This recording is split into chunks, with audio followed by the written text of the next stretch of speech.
party never ends. Knockem dead.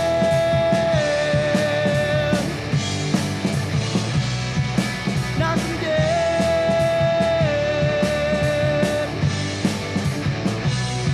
Comedy show.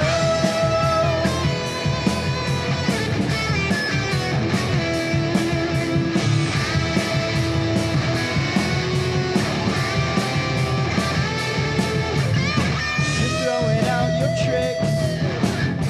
I'm gonna get my sticks. The mic is live and clear for you and all to hear. Knockem dead.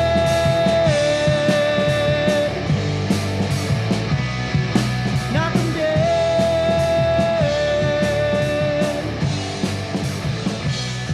Comedy show. The Knockem Dead Comedy Radio Show also brought to you by Two Eagles Auto Body. For more than 25 years, Two Eagles Auto Body has been the leader in auto body repairs and customer satisfaction on Long Island.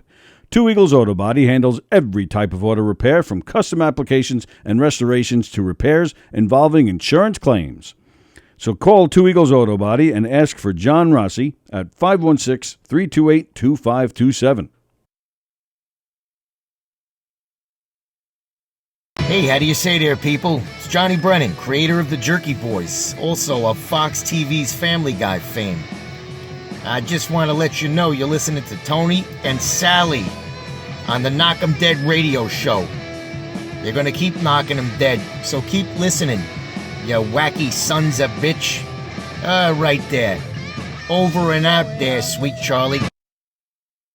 3-2 to Mookie Wilson. Little roller up along first. Behind the bag. It gets through Buckner. Here comes Knight, and the Mets win it.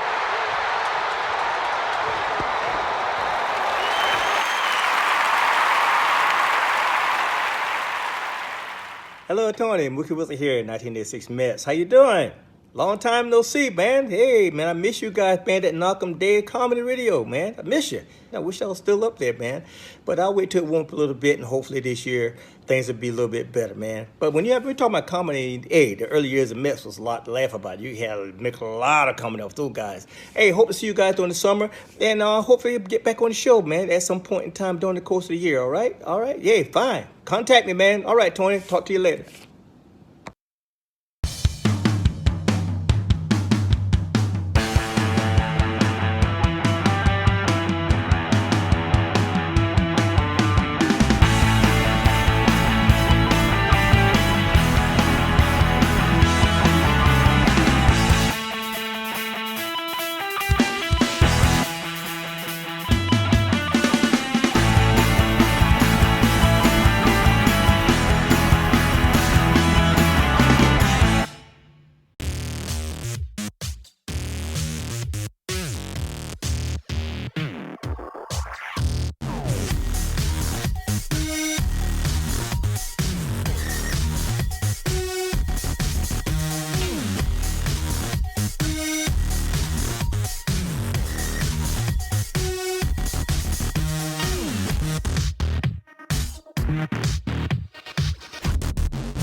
Hello. Whoops.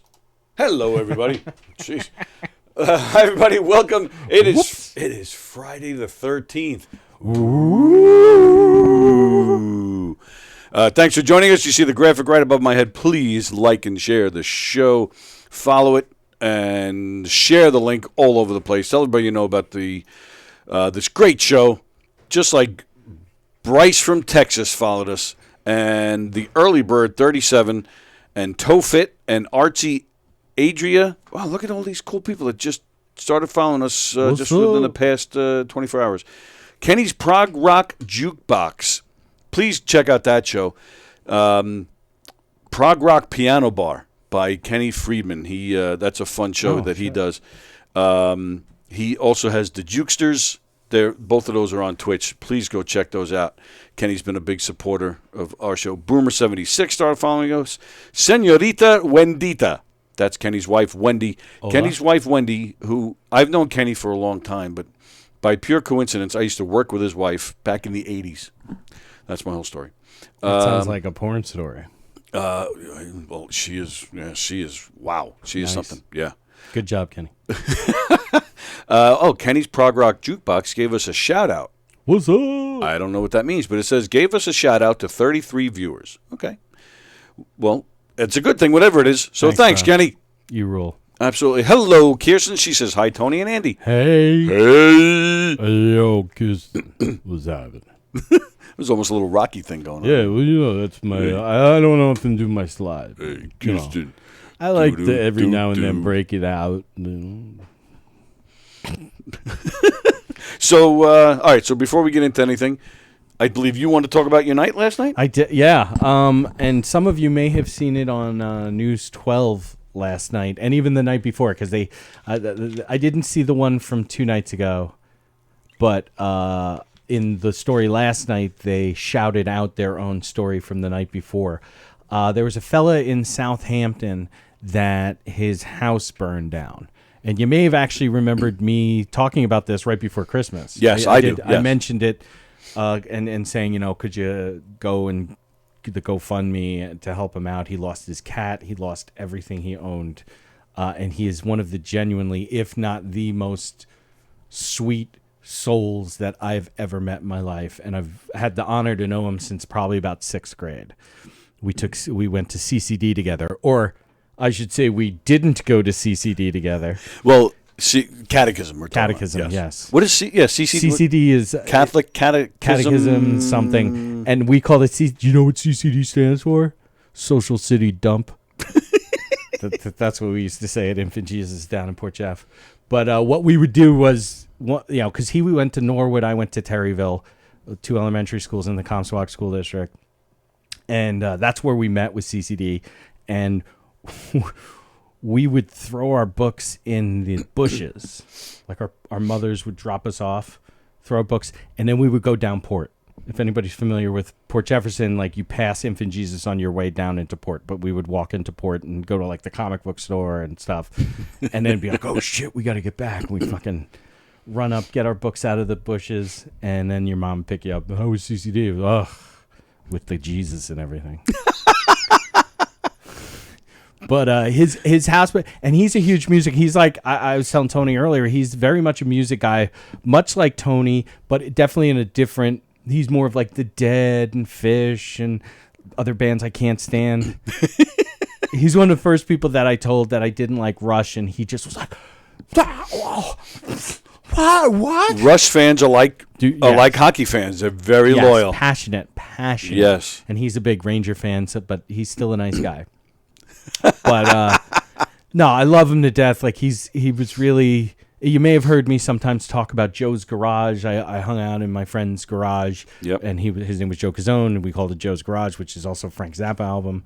And we used to watch. And my favorite story to tell about that is we used to get stoned, and we would listen to Pink Floyd The Wall, the entire thing. It was like a two tape thing, and it would like double side play, and so we would play through the whole album, but then it would start back from the beginning again. So it was this continuous play, and we would try to see who would be the last one to fall asleep. And it always came down to me and Joe. It's like the 3rd or 4th time listening to Comfortably Numb. But how do you know who won? Because you would go, if you won, you got anyway. I would get charged because I always won, and I would be like, "Oh, you motherfuckers are sleeping." They're all like, I'm like, yeah, you're all asleep. See, I won. I gotta go walk home now and sneak back into my house. I snuck out to begin with, Right. But they would like it would be the third time, and it would just always be down to me and Joe, like, Hey, how you doing over there? Oh, I'm all right. You start singing the lyrics and shit to stay, so you stay awake. Exactly. Hello. There'll be no, and see that I would lock in on the there'll be no more. And I would use that as like that was my power pill, as my spinach, my Popeye moment. I'm stuck to the finish because I listen to The Wall. I'm Andy Plagainos. Boop, boop. And beat up Pluto, save olive oil. But so he had his house burned down in Southampton. I believe he actually lived technically in Sag Harbor, but I think they're talking about the town of kind of thing. And so it was terrible. He lost his cat, which is heartbreaking. He lived by himself. He's got two daughters who are one's like 19 or 20, and the other one's I think like a senior in high school. Probably Riverhead or Southampton or whatever. And so last night, he's very, very involved in the Long Island music scene, particularly Suffolk County, South Shore, which before last night, I would have been like, oh, so like a band? Right. But there are a lot of bands. I read them to Tony. Tony knew one of them, which I still thinks kind of says something.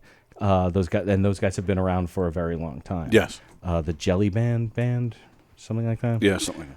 And but yeah, it was on News 12 last night, and there's we've raised a lot of money for him, but it's still, I think they're trying to rebuild the cottage, but the concert was amazing, and it was so beautiful to see my friend, like the effect that he's had. Like I've always known him to be this really great person, and to see that, yeah, that's him all the time. Right, based on the he amount doesn't of fucking people turn showed it up. off. Right. Like I've always been a scumbag with my moments of awesomeness, and I pick my awesome moments with the right people and everything. And all you people think I'm great, but trust me, Tony knows these cameras go off, and I fly into a fucking rage. It's quite scary. Yeah. So, but it was so great. The concert, there were like 4 or 5 bands that played. Not all the kind of music I'm into, but like it's funny because there's a band that one of my daughter's best friend, her mom is in the band. Like it's a family band. It's the whole family. Their aunts and uncles are all in the band as well. So that was kind of a cool thing. I didn't end up getting to talk to her. I was there for Joe. And so I talked to Joe for a second. I talked to one of my high school friends for a moment. But it was fantastic. And if you find it in your heart, JoJo, they call him, which is hilarious because like it annoys me. Like do you ever like I grew up with him, and he loves it. Like No, they didn't call him JoJo when you were growing up? No. Oh. No, it was just Joe. All right. It was Joe Kazone. Easy, it was just a question. Kazone. And that's it. The other thing, like his Facebook is Kazone, and with a Y, and it's like no, it's just Kazone. Like, so he spells it with a Y on Facebook. So on it's his own Facebook, doing. Yes, and he's the kind he of surrendered. He's. I mean, I think he's just like that kind of guy. Like he just, whatever, man. Just like as long as I get to be part of the party, like he's really, really fantastic. And so if you can find it in your heart to, I'll post the link on my Facebook anyway. The News 12 one, and in the News 12 article, you can go to the bottom and it will tell you how to donate. All right, so you put it on yours, and then I'll share it to the Gov's Facebook page. Okay. But it was really cool because I ran into John Blenn. Mm-hmm. He runs a Patchogue Theater. And I did not know that, but it was also like... you didn't know that? No, and I walked in, and I think throughout my life I've gone to so many things by myself, and I have no problem. But last night was like, oh shit, I don't know anybody here. Like, Oh wow, I thought I would. Like not nearly as many of my high school friends showed up that I would have thought. Bastards. But it was a Thursday night. It was raining like crazy, like all that other stuff. But lame excuses in my book. But it was wonderful to see John. Always and wonderful I to don't see and I don't know him that well. I've only met him like 2 times. But it was awesome to see him because it was a comforting thing for me to be like, yeah, dude, it's gonna be all right. You're gonna run into some people you know and don't. So amazing. And all those bands, I should probably. You want to name them? I do want to name them because I think they deserve the plug for sort of spending their time. Mm-hmm. Absolutely. And whatnot. And it was amazing. See, now there's a bunch of people that have attacked. Okay, here we go. Cass House, who was kind of like a singer-songwriter, female singer-songwriter, but she also had a band. So I don't know if like that's like her name or whatever. But the Jelly Band, fantastic young band, Quarter Horse. Those guys were amazing. Miles to Dayton, which is the family band I was talking about that Daphne's BFF mom and aunts and uncles are all in. And the Falco Brothers, who I think were the ones who sort of like organized it. They were a bunch of good dudes, and they're kind of like my age or a little bit older, so that makes sense that they would be kind of close to Joe. Right. But it was they were kind of like country leaning, but like sort of that folky. I'm gonna call it folk. It was folk music, okay, like, for the most part. Like overall, the overarching was very much folk, and very much it was Suffolk County. Like it was, which blew my mind that we have that kind of like music scene. Oh, just Suffolk County, which I've never been to Bradstock. And when I was talking to one of my high school friends who was there, he was like, "Oh yeah, man, you got to come out to Bradstock and check it out, man." There's a great music scene. Well, the whole island, the whole island, but the folk scene, like they play the coffee houses and they have a lot of acoustic open mics. I know a lot of them are very involved in the Great South Bay. Now that's a great festival, and because I know that they all have played the Great South Bay numerous times, because I have seen some of their names from Joe posting on Facebook, right, and whatnot through the years. But yeah, it was phenomenal, and please help my friend. And yeah, that's it. All the best to him. That's awful about the fire. So yeah, all the best, and hope he recovers nicely. Yeah. Yeah, I mean, that's I said to him last night, and much I told Tony, and I even played Tony what I recorded at the time, so I would not forget what I was thinking or feeling, which was that it truly, I was almost brought to tears. Like I had tears in my eyes. That if you are a good person and you put just love out into the world, and you're not he's not a perfect dude.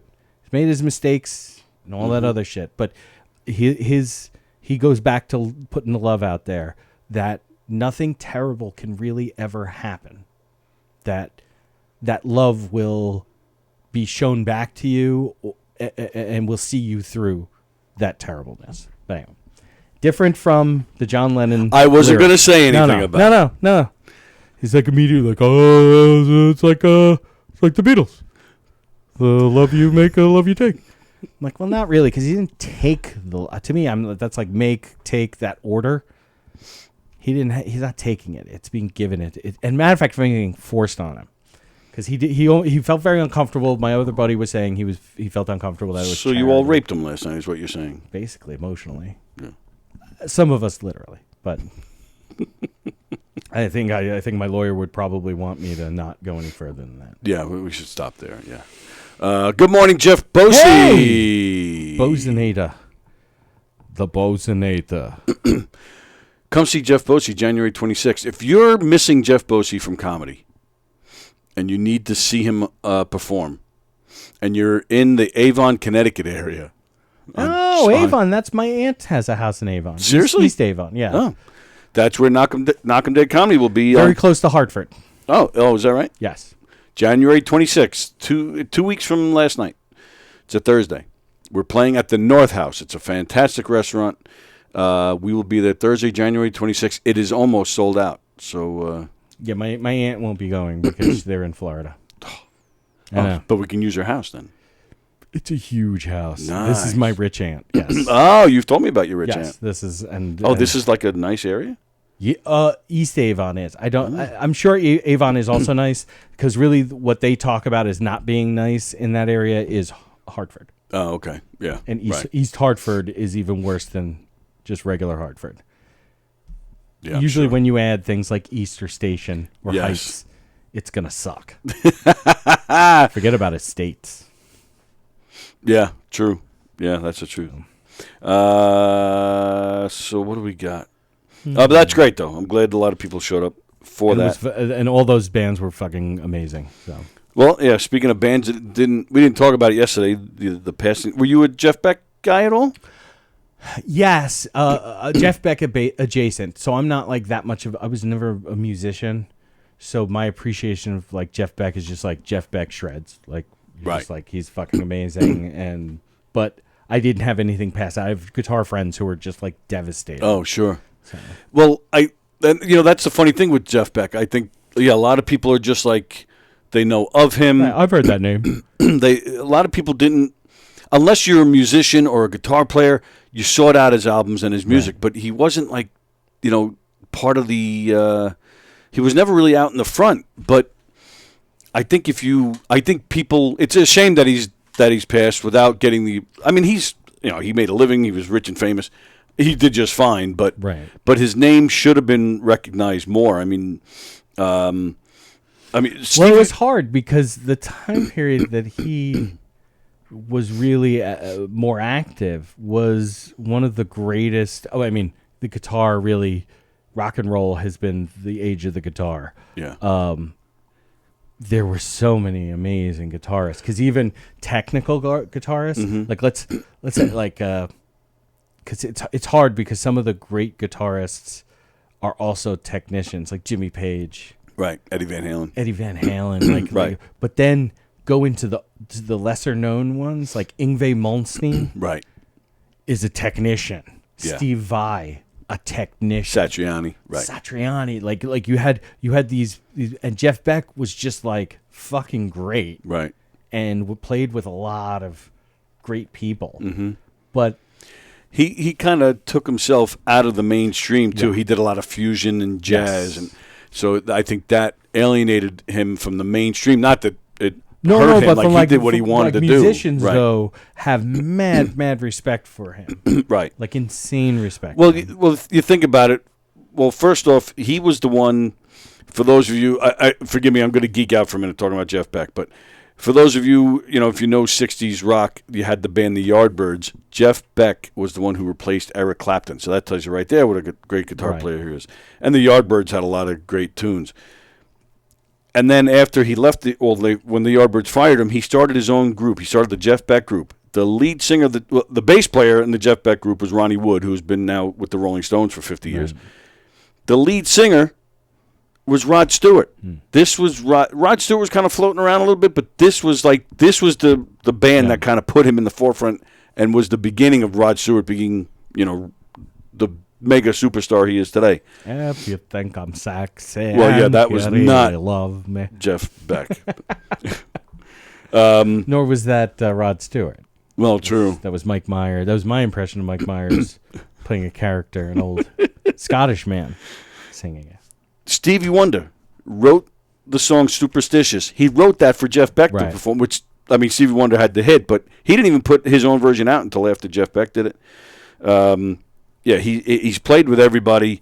He has this great version of A Day in the Life that he does, and there's this one song, if you're going to look up Jeff Beck, if you don't know who he is, there's this one song called Because We've Ended Up as Lovers. It is just beautiful, and it's just fantastic, so...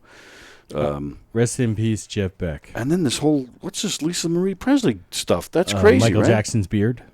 Yeah, exactly. Boy, how weird was that?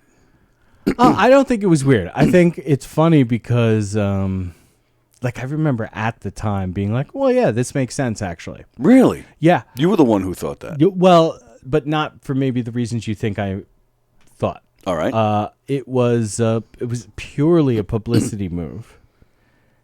Purely, it worked. It well, true. Okay. Like those of us, anyway. Like I The man was a great dancer. He had some good tunes. I was never a huge fan of Michael Jackson. But you cannot deny his effect on the world. Oh, sure. And how much people loved him. That move, all it did was like people on the fringes like myself or yourself are going to say, ugh. But the people that loved him, and there were people that kind of liked him, who were big Elvis people, it fucking locked them in with him. Got them listening to him. These people who were on the fringe, some of the people who were on the fringes of appreciating his music.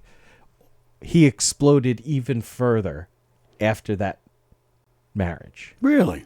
He became even bigger. And I can only, in my mind, you can only attribute it to that. And so it was a brilliant publicity move.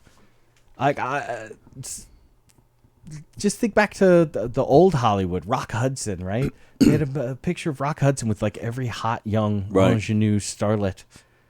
And the dude was fucking gay. Like, so it was, and people would use, people go, well, I'm no Rock Hudson. You know, like to say that, like they as a measure of manliness. But Rock Hudson, like, he looked manly and he acted manly. You think Michael Jackson fooled anybody by marrying? No, it wasn't about fooling. No.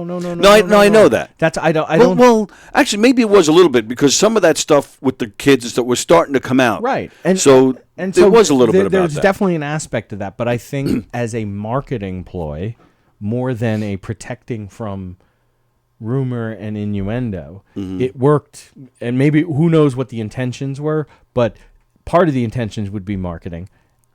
It fucking worked.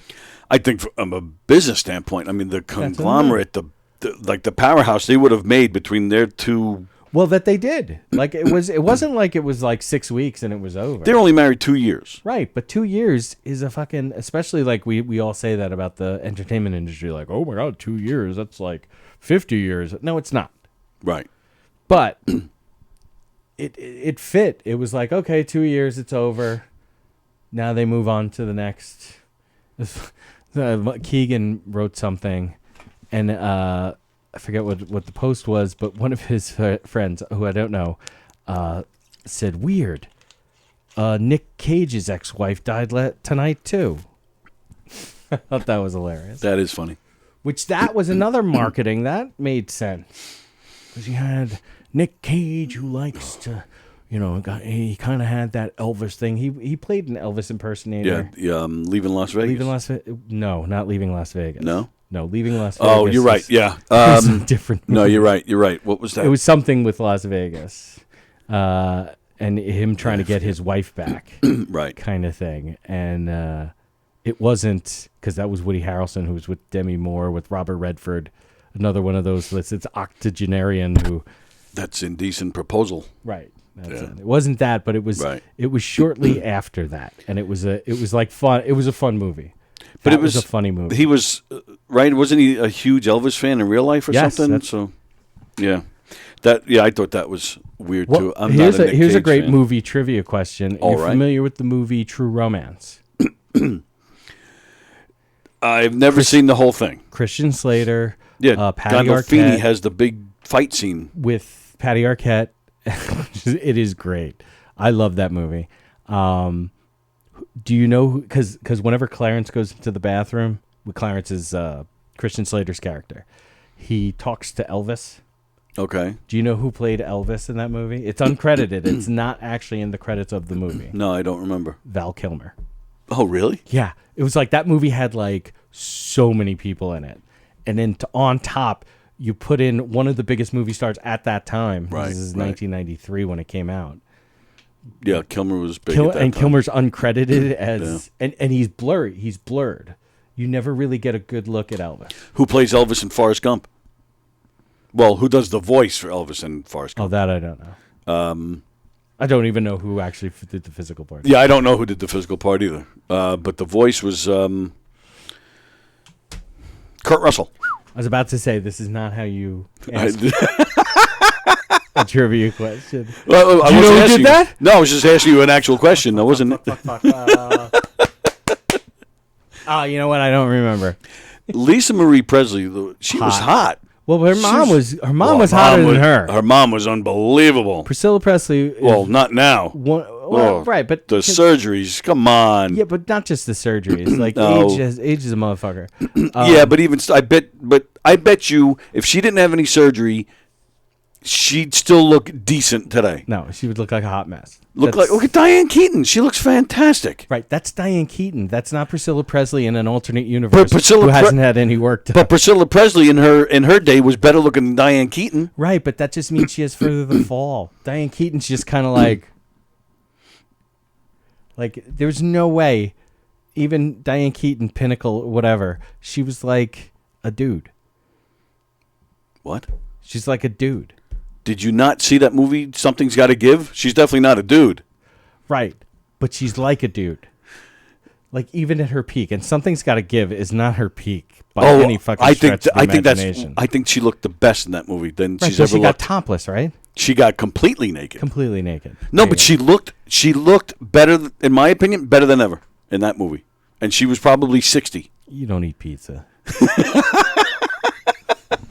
Anything can be brought back to that, by the way, Tony Yes, Walker. you're absolutely right about that. It's like I will discredit anything you have to say. And I don't have a leg to stand on. No.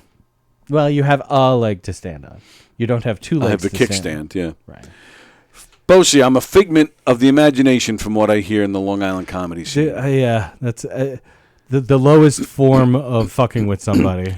I don't understand. Nothing against Patrick Dunn, but I don't understand why Bosy, if he retired from performing, why does he still have to give up his admin role on? Well, no, he page? wanted to do that. Like that's I understand. I sent Jeff a message asking him a question about some of the things that were going on, just to be like, hey, I don't know what this is, and he's like, what do you think? And I'm like, yeah, and I said to him, I am very happy that you have removed this negativity from your life.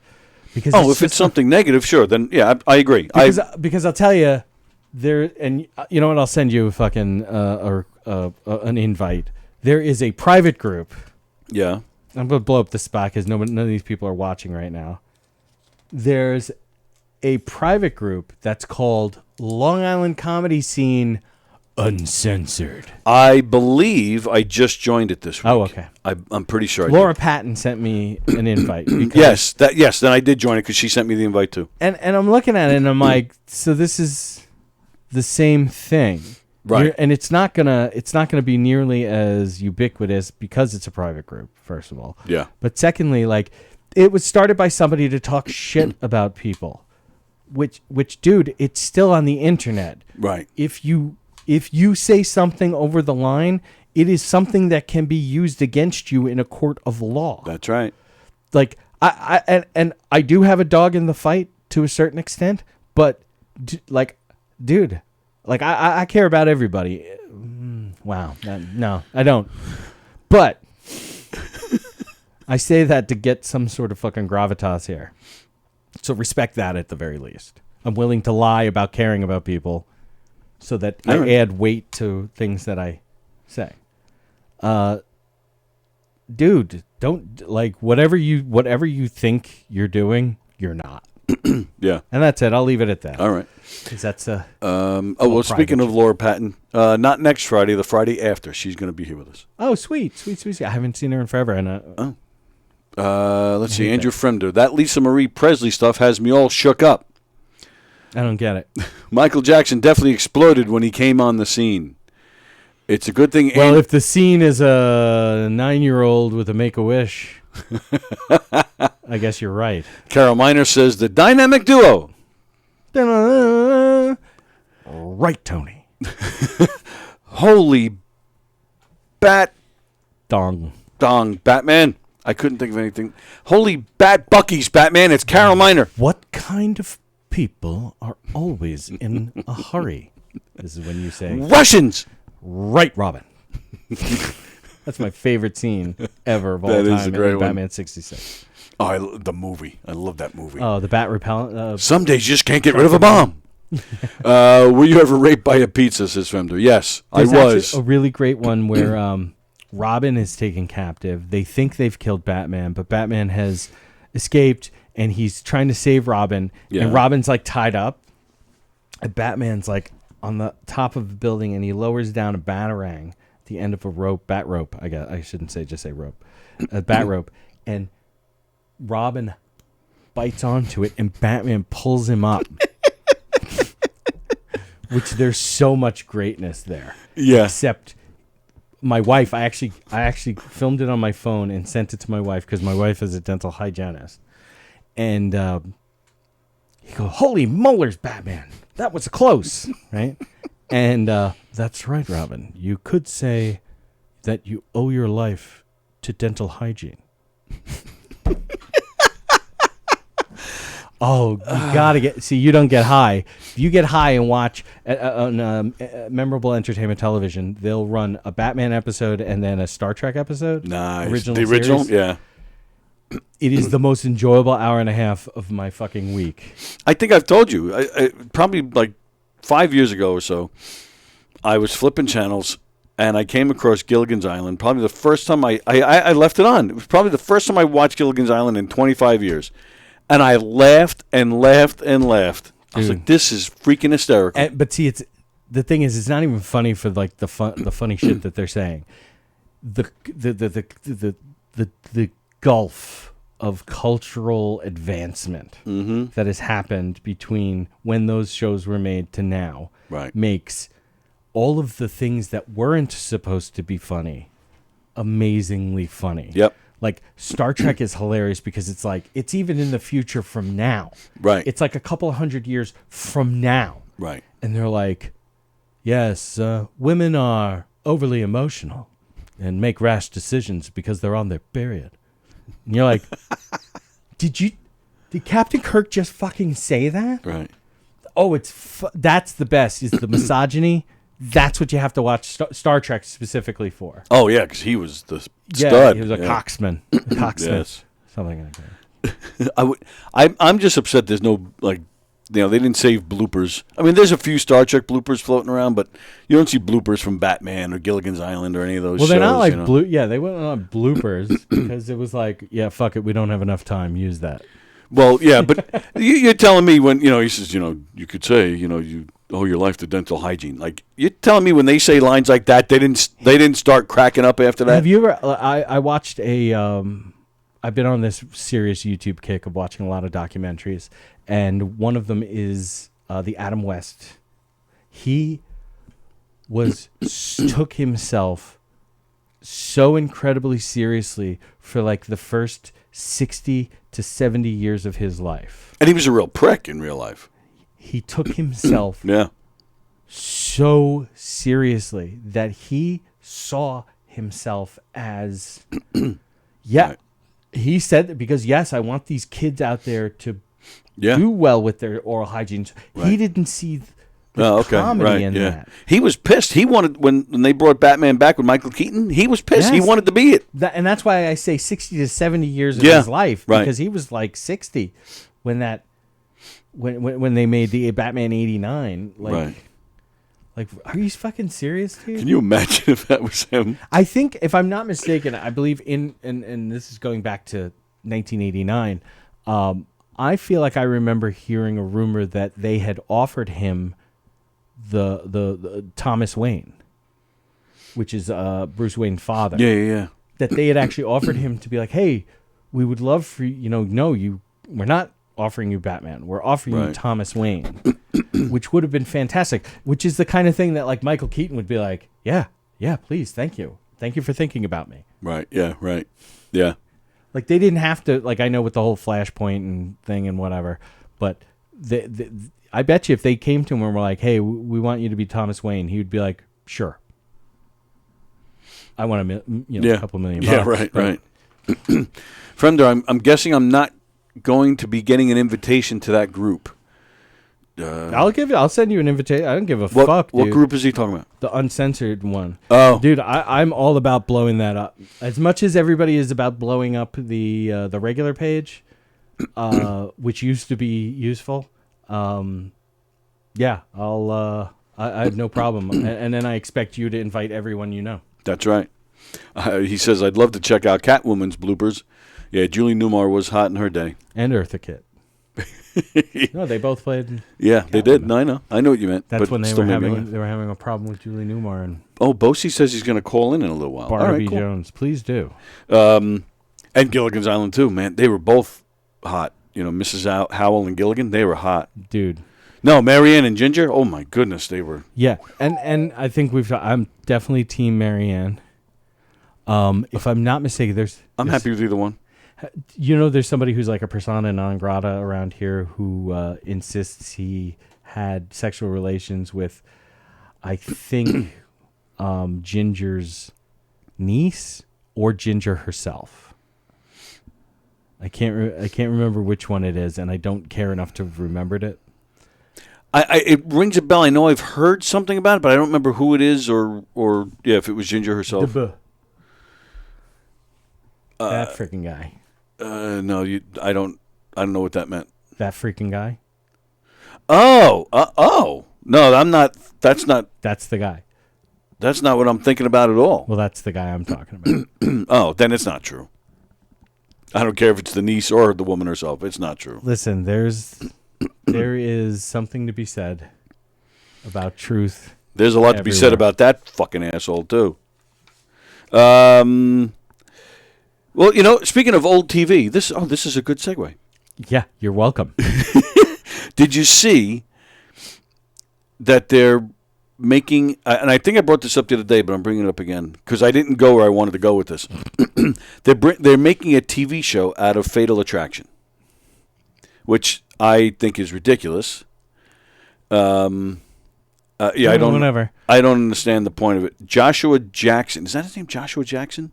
Oh yeah, he's a solid guy. Wasn't he in? He was on one of those Creek. Yeah, I think yes. Yeah, so I have the right guy. Dawson's Crack. No, wait, that was the gay porn parody version of Dawson's Creek. Dawson's Crack. It is, yes. So I have the right guy. Joshua Jackson is playing Michael Douglas's role. Oh, it's cool. I like him. No, he's good. I like him too, but I still don't like the idea of this TV show. I don't see the point. It's funny because I'll have the initial reaction of that, but now the more I think about it, yeah, go ahead. Because it's not actually it. They're just using the name to brand a new thing, which that's the only way that you get things made in Hollywood. Unfortunately, is it has to have a brand. Well, right. Unfortunately, it's because it's a return on investment thing. Yeah. They want to put up the money. If the people who have the money, they're going to put up the money. They want to know that it's going to have some sort of traction. Yes, but so the name is the first step towards that. But you still have your. I haven't seen the show, but it's been talked about a lot. White Lotus. I've never seen it. But, right, me neither. But that's an original. They didn't take. They got good actors. Right.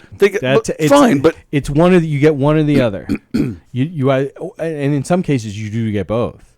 Mm-hmm. They'll use both a big actor and a fucking branded franchise or property that already exists, pre-existing property. But otherwise, and it makes sense. Like, and I don't have the money to put forward. These people, they want to get return on their investment, then fine.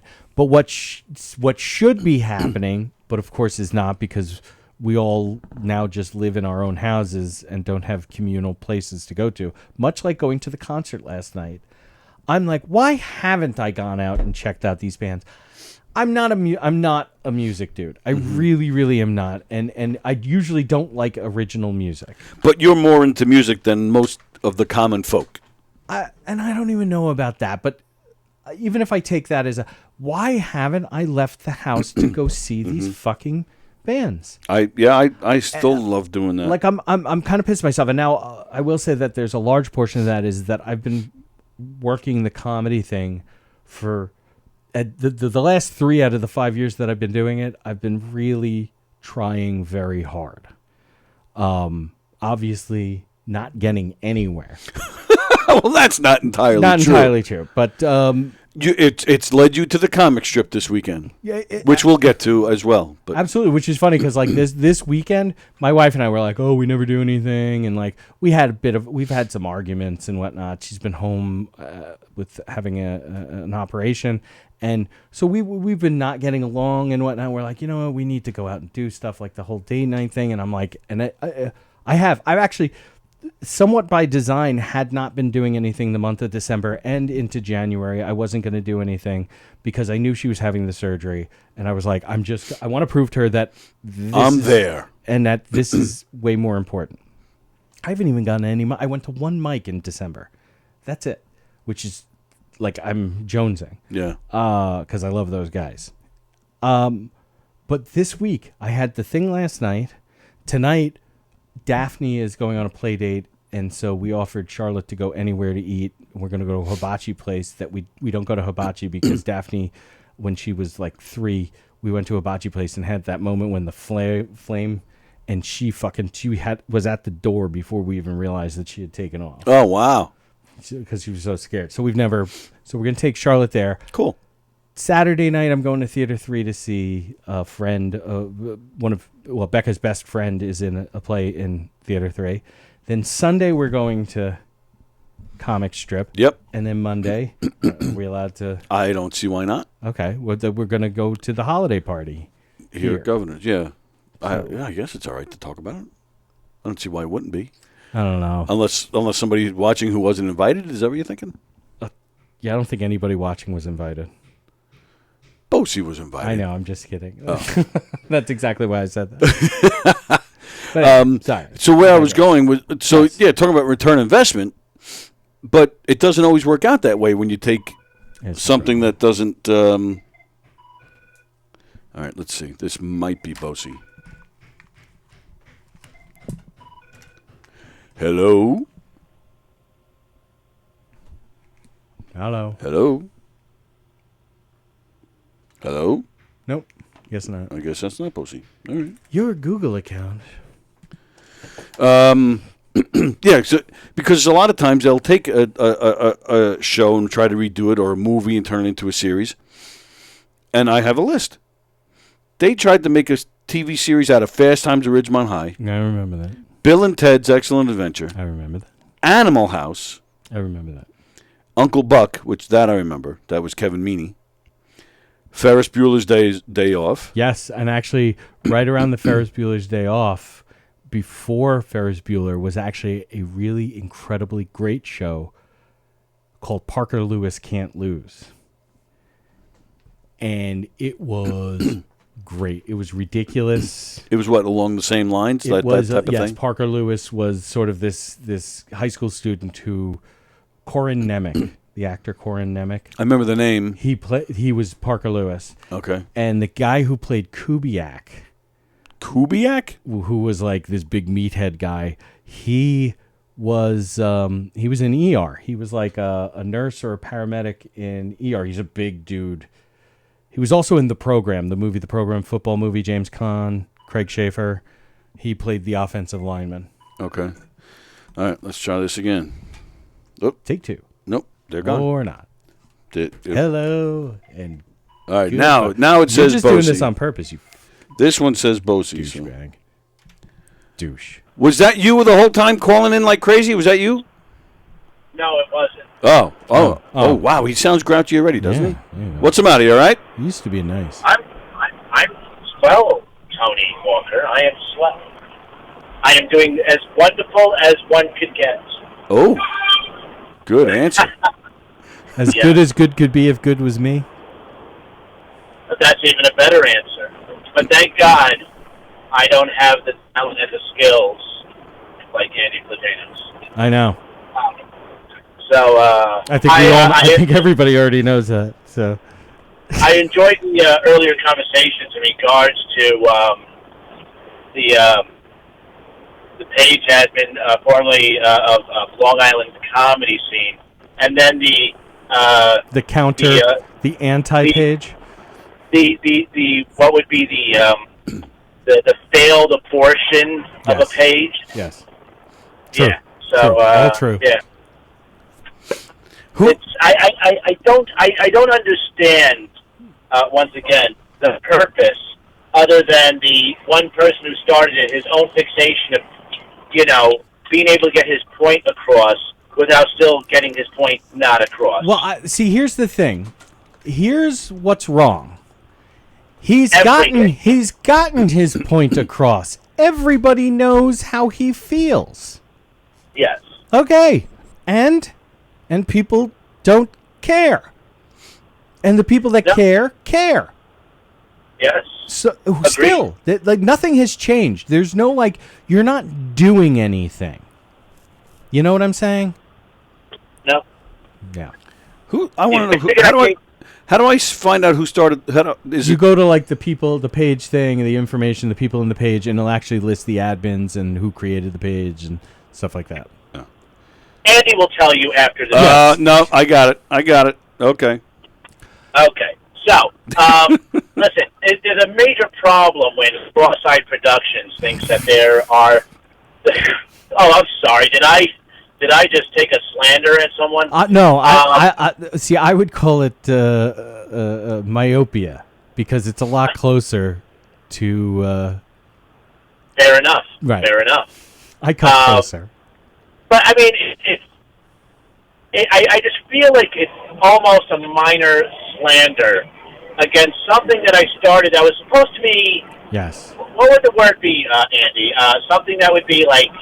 A tool, a useful tool, dare I say, a love note in a way to the rest of the scene. Something like it was like, hey, everything seems really disorganized. Let me develop something that is a place where everybody can just promote shows and mics. That's it. Yeah, that's what I thought. That's and I mean, I don't understand how that is not completely. Everybody has their own page, and everybody who wants to talk on that page is friends with everybody they want to talk to. Right. So to go on to this page that is only for promoting shows and mics and grinding axes is stupid. And the thing is, the cool kids all want to. Well, I didn't realize you cared so much. No, I don't care. But you're now making. I'm happy. I told you. I sent you a thing. I'm happy you got that negativity out of your life because now it's just worthless. It's all worthless. So great.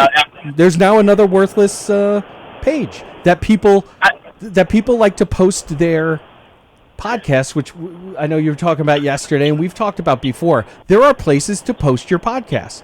There are places where it doesn't make sense to post your podcast that these morons post their podcasts to. It's like the people who are in this private group for this specific thing already get the updates that you did your show. And nobody fucking cares. Like, you're not getting any more views. You are not. You are wasting the time and you're making whatever that page is useless. Yes. Which absolutely. I get. As Michael Caine said, some people just want to watch the world burn. Right? And so there are those people. And great. You want to burn things down? Great. Cool. You're such a cool fucking person. We all think you're really cool. Great. Well, the reason why, like I said, and then you hit the nail right on the head, and I actually adore the way that you carefully critique and yet at the same token get my point across whenever I have a conversation with you, and I do appreciate it. No, do you know? I got nothing but love for you, Bosy. I don't like. I'll fuck with you. My whole thing is. I hope he did that on purpose. Jeff, if you can hear us, we lost you. I can't hear you. It was like, my point is, and you went dead. And I hope that was on fucking purpose. Is he still theoretically on the line? No. No, the call cut out. Yeah. That was hilarious. But no, it's funny because, like, it's comedy and we're all supposed to, like, take things not seriously and whatnot, right? And, like, everything, people fucking hide behind jokes. But. You there? Yeah, sorry about that. The funding that I took from the Long Island Comedy Scene page is not paying off as it would be for my phone bill. Jeff, I will tell you that if you don't have great timing, your service does. Because you were like, you went, the thing I want to say is, and it fucking went out right there. So much so, I thought you did that shit on purpose. Okay. So the one thing that I thought was, like, to pick Pat Dunn as the predecessor, I thought was a good choice. I understand why you would You there? initially think, yeah, we hear I'm you. talking to myself, ain't I? No, we got you. We Can you hear us? We hear you. Can you hear us? We got Can you. you hear us? We hear you. We hear you. We hear you, Jeff. Hello.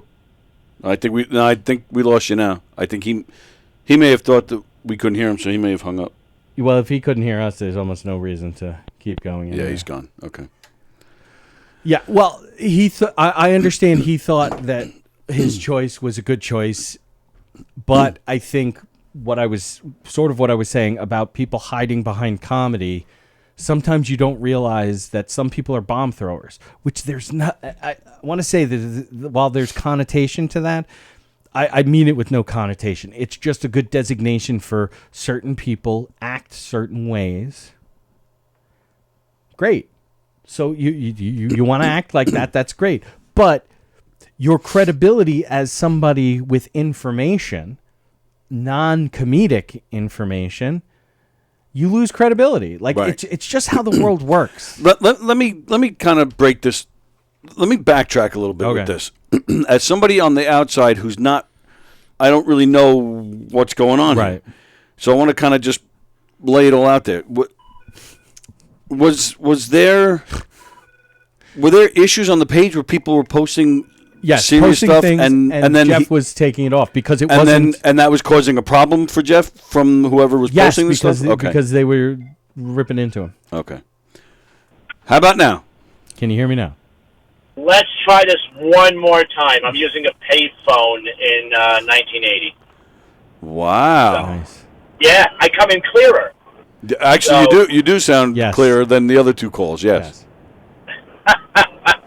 All right. So I believe that what I left off with was I believe that I placed Pat Dunn in that position was a good choice because I find him to be a decent young man who is neutral to everything that goes on in the Long Island comedy scene. Neutral is one thing. Yes. Self-promoting is another. Like, they can look like the same thing. And I'm not saying it's a bad thing to be self-promoter, but Pat Dunn is a bomb thrower, is what I was just telling Tony. And that's not I did not hear that. That's not necessarily a bad thing either. Like, it's an approach. But the thing is that page was not about actual comedy. It was about the results of comedy. It was shows and mics, like the nuts and the bolts. Nobody that it wasn't, and you vigilantly, with extreme prejudice, kept it very much just about shows and mics. Yes. And people wanted to say things, which is funny because like you have all these people have their own pages to say these things. Absolutely. So it's like, no, don't come here and do something like it just doesn't make sense. You're not going to get any traction. The same three people are going to fucking comment back and forth and be hypocritical because everybody complaining about any double-digit people on shows and then go ahead and do a show with double-digit people. Like, shut the fuck up.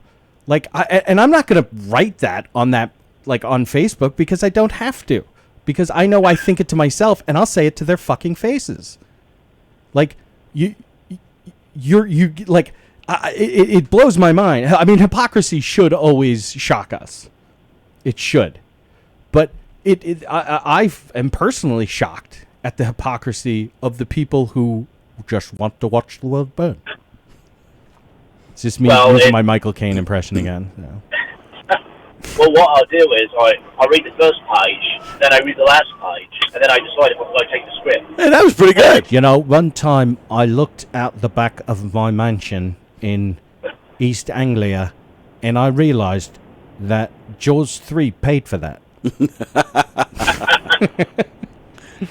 But I do, like I said, I do like the fact that the only way now, if you do want to catch me, doing any sort of comedy, is through the murder mystery shows with Knockem Comedy. And you're fantastic at it.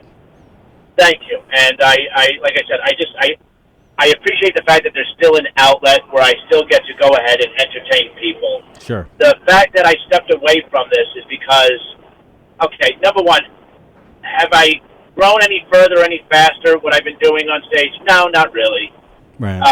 Was it a great run? Absolutely. Did I meet so many great, wonderful people? Yes. No. No.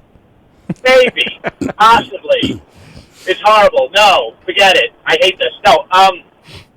It's just a matter of, like I said, there's been a lot of, like, new, unsavory, people who just can't get out of their own way, and they think they're their new gods, and it's like, I'm just tired of it. Well, on your Donversation with Don, which is kind of ironic, I think that I think Don was the one who kind of pointed out that, and I forgot the point that I was going to make because I just read. You can see Donversations tonight where Pat Dunn will be talking about taking over the page. That's tonight. Oh, really? Yeah, Pat Dunn will be talking to Don tonight, 8:00 on the YouTube channel. And I know the things that I'm saying. I'm sure. Well, since nobody watches this, I think I'm probably pretty safe. But like, I'm not like this. This kind of opinion is not a cool kid opinion. And I know I'm going to get ripped by all these super cool people who, Andy doesn't get it. Right? Like, that's coming, right? Like, if anybody... No matter what you say, something's coming. Yeah, that's true. No, I didn't mean it. No, I was enhancing your point. But, right, people always have to say something. Oh, my God. Sorry. Very hot.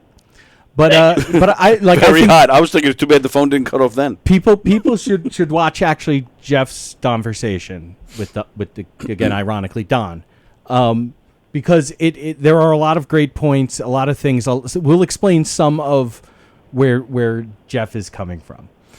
Could have been longer, I think, but the I agree. It could have been longer, but you have to remember they weren't planning a Donversation. It's just they were talking. So let's just and I think it gets. The points come out. I think maybe for me, I wish it was longer, but that doesn't. So do I. It should have been. Yeah. So Carol Miner asks. She says, "Just a question: isn't the comedy world just as cutthroat and have the shit stirrers who don't want others to do well?" Yes, but here's the thing: is that there is a degree of amateurism that is more present in the comedy world than most other performing arts. Yes. Because anybody can it's what's great about it is that anybody can get up and do it. That you have the opportunity and to try to be better and to do well and make people laugh.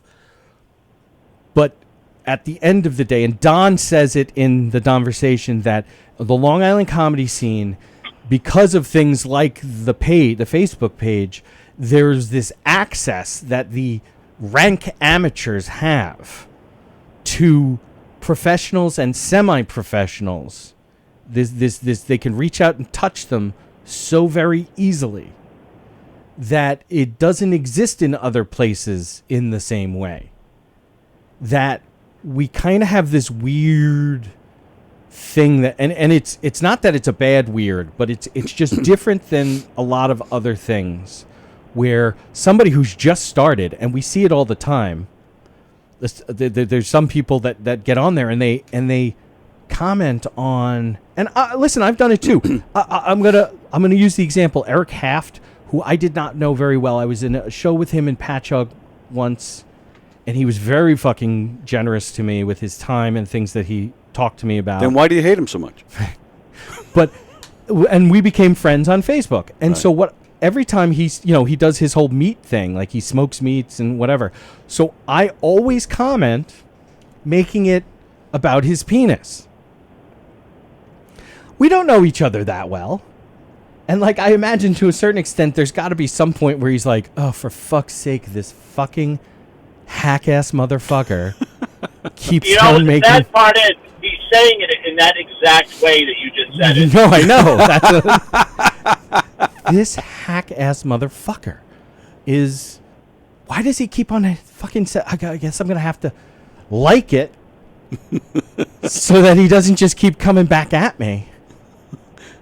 But yeah, it's we have access to our the people who are past at the one conglomerate on Long Island, and with the people who have no hope of ever getting past have access to all of the past people. And that in lies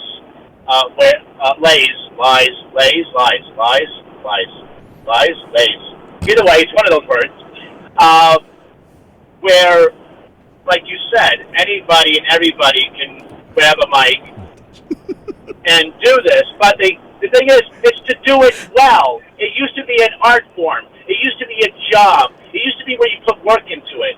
Now where you just get a pat on the back and say, no, you did great. There's a lot of people who shouldn't even, it should be a bucket list thing, and then walk away. Yeah, please, do the world a favor. But see, that's there is that, but it again, the great democratic appeal of stand-up comedy is that people can stick with it and keep putting in work. And there are so many people that I would have said that about who I didn't see for 6 months or a year, and then all of a sudden I see them again, and I'm like, all right, they put the fucking work in. Yeah, see, that's what surprised me with all this. The timing of this surprises me because it does, and we've talked about it in here a few times. Lately, the people that have got the new people of late are good people and have some decent material. So so maybe that's what this is. That I'm surprised that this is happening now. Well, no, because it's the cool kid quotient has always been there. Of like, okay, that right. they're gonna make fun of who they want to make fun of, and if anybody tries to defend themselves, they're so much cooler. And so, okay, great, and these people do have influence. They are really good, and I'm gonna say they're very good comics. These people, and it's they pick and choose who they want to like, which that we all do that. Yeah, but. It becomes what complicates it is the level of hypocrisy that comes with it. Like, know from whence you came is one thing. Like everybody's kind of developing the same way.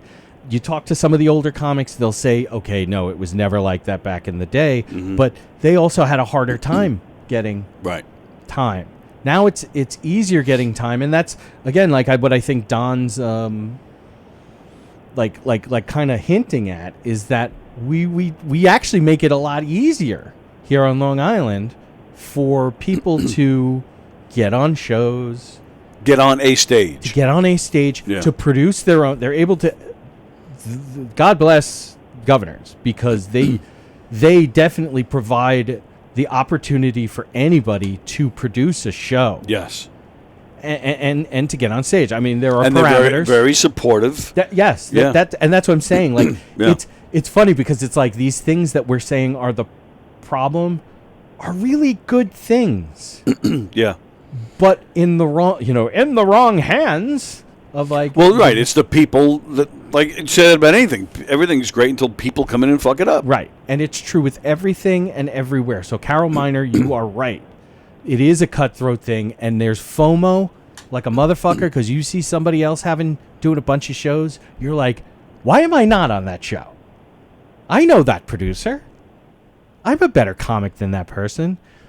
But you do start getting into the economics of people bringing. And because that's, at the end of the day, it's asses in the seats. I always did get a kick out of, though, like where most people come to me, it's like, oh, you do so many shows, you're all, you're always on stage. And I go, you really are blind, aren't you? Yeah. I am not on as many shows as you believe for me to be in. Right.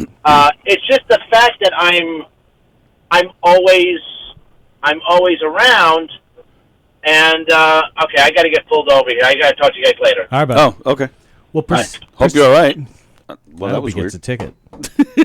Perception is a motherfucker, and like Bosy, and I think Bosy suffers from that. And I often tell a story about when I first, not first, like probably within the first couple of months of having met Bosy and Rada, and we were here. And I don't know if it was Pasusu. I don't know if what was going on, but Rada and I were having a conversation, and he turns to me and says, without a hint of irony or sarcasm, "Well, I'm not at your level." And I've been doing it for about the same amount of time. I might have a year, which I didn't do any shows that first year. I started doing comedy. I only went to mics, and I refused to do shows because I was like, no, I need to have something to set. I need to have a set before I fucking get up. And that's what bringer producers, that's one of the problems with bringer producers, is because they're pushing so hard to get new people who have friends who want to go see them that they fucking they pick from the vine before they are ripe. And they go up there, these new guys, and that's what I'm saying. Because what you end up seeing is somebody goes up and you're like, oh God, that was really uncomfortable. You're like, but you're supportive and say, hey, good job up there. It was good that you got up there. You definitely keep writing. You say some of the things that are not like, that was terrible. Right. You say all the supportive things that are like, that was not good. Do these things to improve, because these are how I improved. This is the industrial knowledge that we have, that we pass it along to each other. Keep writing, keep getting up, do as many mics as you can. And there are people, of course, like Fat Jay, who don't believe in mics. Great. Good job, unicorn. You're a fucking unicorn. I'm sorry. That's not the norm. Right. And I love him to death, and he's hilarious. And he does very well. He does not need to do a mic. You're a fucking unicorn. Right. Everybody else, all these got newbies plucked off the fucking vine. They need to keep going. They shouldn't have been plucked off the vine so soon. Should we just all do? And I'm talking about myself, and that's not necessarily how it should be for everybody. But do mics until you feel like you have a set. If somebody comes up, do you have 6 or 7 friends? If they say that and you say something along the lines of, yeah, but I'm not great yet. Yeah, but you can get up in 2 weeks and bring 6 or 7 friends. Don't do it. But you can't say that to other people because, hey, somebody could get up there and be a fucking natural and everything and do really well and whatnot. So, but that's not really the norm. The norm is you put fucking work into it. Right. And everybody, that's, again, how democratized this is. Some people do very well very early.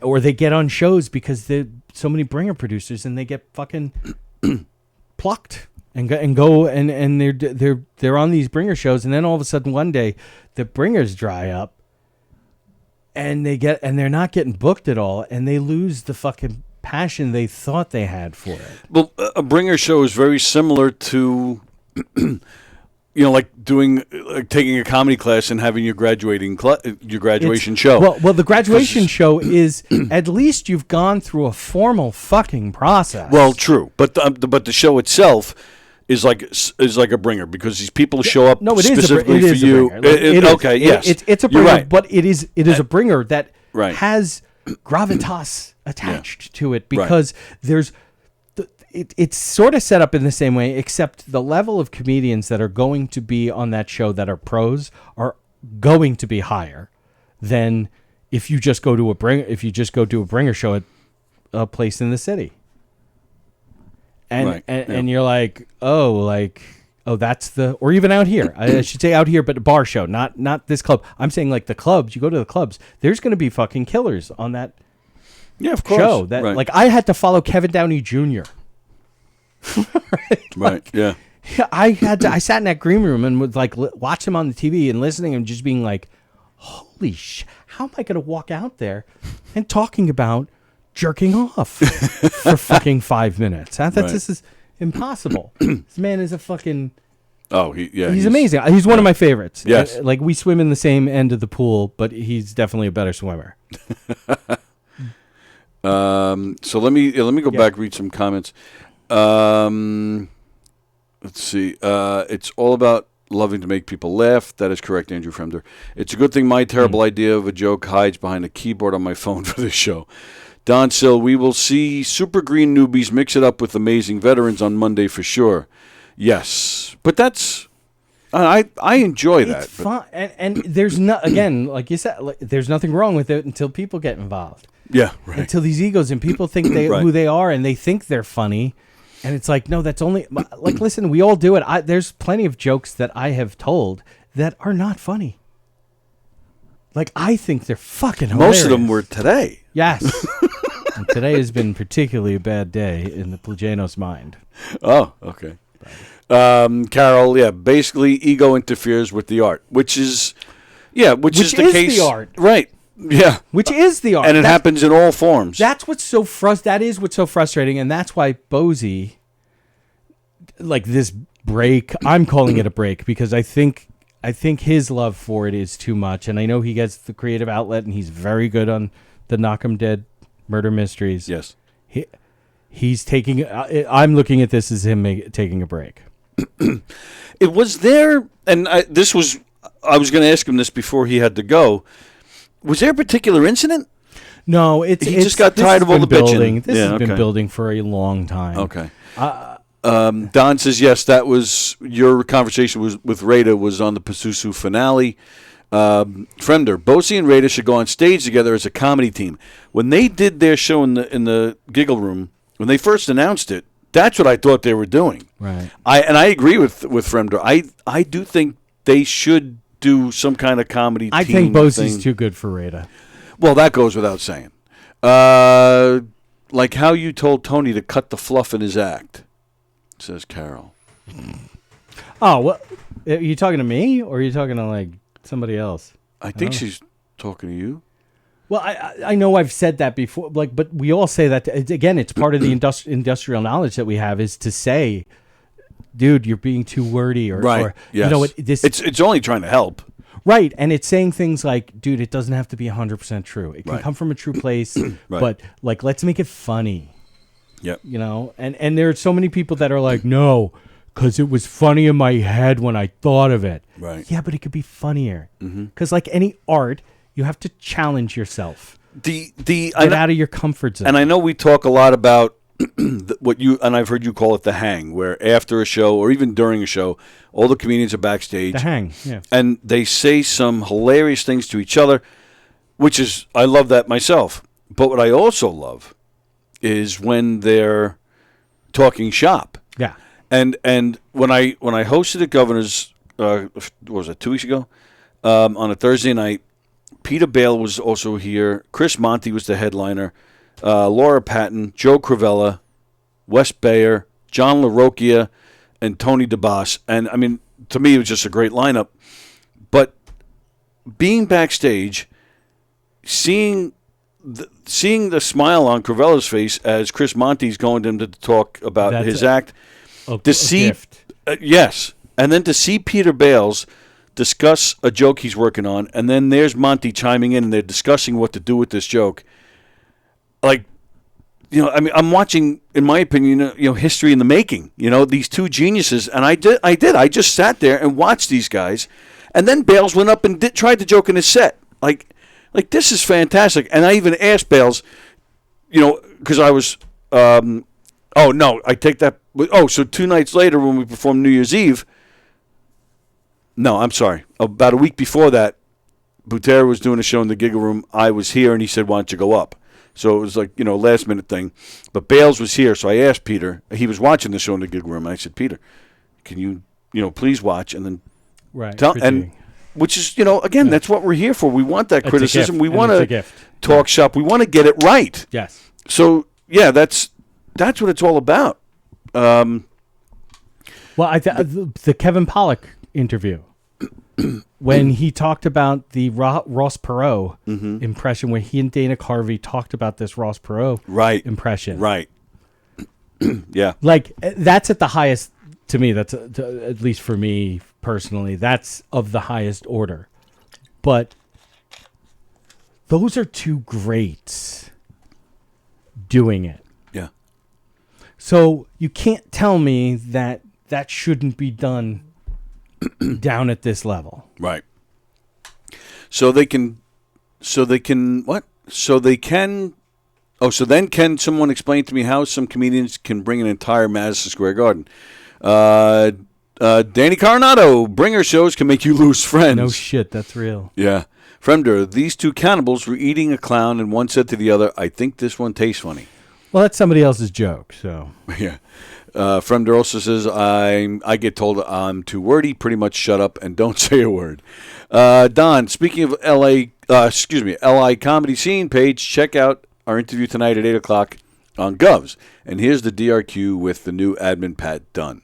That's the link. That's tonight at 8 o'clock on the YouTube channel. Govs Comedy Club Podcast. I look forward to it. I'm very interested to see what's said because I am 2 shakes of a lamb's tail away from just deleting the page from my, because it's worthless now. This is things that I can see on people's personal pages that I do see on people's personal pages. Right. Like, but that's what social media is all about. It's to promote any way you can what you're doing. So, but there has to be a point where people realize the value of certain things, and if you devalue or undervalue, get the fuck out, leave. Nobody's telling you to be here. Mm-hmm. Oh, get sure. out. Right. But you want to pretend like you're funny and have the same 2 or 3 people be like, that was really funny. Yeah. Great. Okay. Great. You're fucking hilarious. Great. Right. Great. Good. I don't need to see it. Right. So I I'll hear you. leave. I've that's the adult fucking thing to do. And yeah, I'm defining what the adult thing to do is.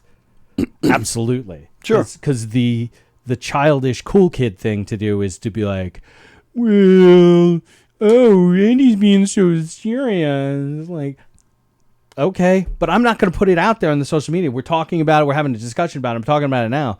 I'm not going to post this. Right. It's worthless. So- I know that. So look at Don's comments. I agree, Andy. What is Pat not doing? Nobody can fill Bosy's shoes completely. He put his heart and soul into that page. And that's what I was saying before. I wasn't judging Pat Dunn or Bosy or criticizing him. I was asking a serious question. I didn't understand why he had to give up that page just because he was giving up performing on stage. What's not happening is But I'm on the outside. removing of comments that have nothing to do with the page. Right. Which people think, there are accusations about somebody, and I don't even want to know specifically who, though all of these people don't have the balls to use any names. Right. I'll tell you in private. Well, then why didn't you just do that the next time you saw the person instead of just posting some sort of implication on here? Mm-hmm. You wanted to implicate somebody, Right. but you want not- people but to ask get- who but you're get talking out about. of- right? But and so you do that on your page. Right. Is it like? And not, these aren't crimes that people are fucking implying. They're unethical. They're violations of ethics, which are not written anywhere or anything. There's no codified ethics of producing comedy shows. There should be. There should be, but thank God there are not. Otherwise, there's a lot of us who would never fucking get up. But, dude, if you have a serious accusation to make it. Don't imply things. It's the biggest pussy move to do. Mm-hmm. Right? Like, because I could get on there and write all these things that I'm saying, but that would just make me part of the problem. Well, why don't we? Should we plan a fight so that we get, more exposure, and people will talk about us more? Like, I'm not letting this one-legged bastard get one up on me. Don says, gotcha. He's not monitoring correctly. Bosy needs to walk him through some stuff. That's not a Bosy needs to walk him through. That's anybody who's been on fucking Facebook for more than 3 seconds knows what an admin does. And he's seen the complaints just as much as anybody else has. And he wants to do it. He could do it however the fuck he wants to do it. It's not only for me. It's for everybody. And if everybody else is into it, here's the thing. This is why this is the adult approach. I'll leave. It's cool. I've been saying it for years. Whether it's belonging to a page or just being on the news feed, you just got to keep scrolling. Right. You don't even have to leave a page. If you didn't like what somebody said about another comedian, you just keep going. I agree with what you're saying, especially when it comes to accusations. But it crowds the fucking, if I Yes. go there to now I have to. Well, true. If I'm going to the Long Island comedy scene because I want to see dates for certain things, and I got to see that This is soap opera. You're right. So I agree now with I that. don't have. Yes. I'm not going to go to the page. No, that's what yeah. I'm saying. Right. It becomes Yeah. worthless once there are all these things, and everybody thinks they're fucking hilarious because this is comedy, and comedy is subjective. So maybe it's me. Then I'll I don't fucking think so. leave. But see, I'm willing to say that. Right. Bosy says he was just happy he was able to get that thing over 1,000 followers. Excuse me. Bosy, what happened? Did you get pulled over by a cop? What happened? Why can't all these comedians stop the pity party and just go out there and make people laugh? All right. See, that's the thing. Because they're not. Because 90% of the people who are comedians, and I'll even put myself into this as well, is people want to be heard. They think they have something to say, not just comedy-wise. They feel like there's a social commentary they can make. Yes, but to Fremder's comment there, I do think there are still a lot of great comedians here, guys like yourself even, who they're not getting jealous. Yes. Do we all wonder, hey, why wasn't I asked There's to FOMO. do this? There's absolutely There's definitely that's some, real. but if Don Sill tells us right now that, I don't know, Top 5s got picked up by HBO, I don't know, you would generally Really? you would generally be happy for the guy. I absolutely would be. You know, and that's my point. There's Because still his a lot number of one that viewed top 5 would was have to the be Saturday morning cartoons episode. would have to be No. would have to be on HBO. Yes. Well, yes. You're right. I would be yes. happy for Don. And Don says he agrees with me, by the way, about keep scrolling. But then he says, but he sees your point, Andy. But the main thing about that whole thing is that he agrees with me. So that's all. Well, it's funny because the keep scrolling thing is yes, but why am I part of this thing? Why am I? Well, yes. Why am I subjecting myself because to have to keep scrolling? To Let me eliminate the things that to see the things you scroll. want to see. To see the things you want to see. All right, Don's calling. Oh, Jesus Christ! Sexy grandpa. If you notice, we didn't read the one comment that you said before. Yeah, I don't want to touch that. Hi, this is Pat Dunn. I'm really fucking pissed. All right, Ginger, what do you got? No, what's up, guys? I just wanted to call and say it's a great conversation today. Cool. It is hard to fill Jeff Bosy's void in the Long Island comedy scene page sure. It's not that hard to fill his voice. There's a lot of people in that you know void. what? You know what's hard is that Bosy must have stayed up all night long, fielding comments and fielding things like that, and there's got to be an easier way to moderate it. Well, there is a setting which is approve or disapprove. You got to approve which is approve all comments, and it's a very easy. I started a bunch of pages for myself that were funny, you remember those hoaxes back in the day that Facebook was going to start charging? Yeah. Yes. So I started a group that was against Facebook killing woodland animals unless we paid them. Right, there you go. So, and I had a bunch of people, and people wanted to post on it. This is very early on in Facebook, and I said it so that no, I only want comments about small woodland creatures being killed by Facebook. Right, so you could have the admin could make settings to where he has to approve everything before it goes out. And that's what this guy needs to do. I'm not sure if Bosy did that, and then he changed it.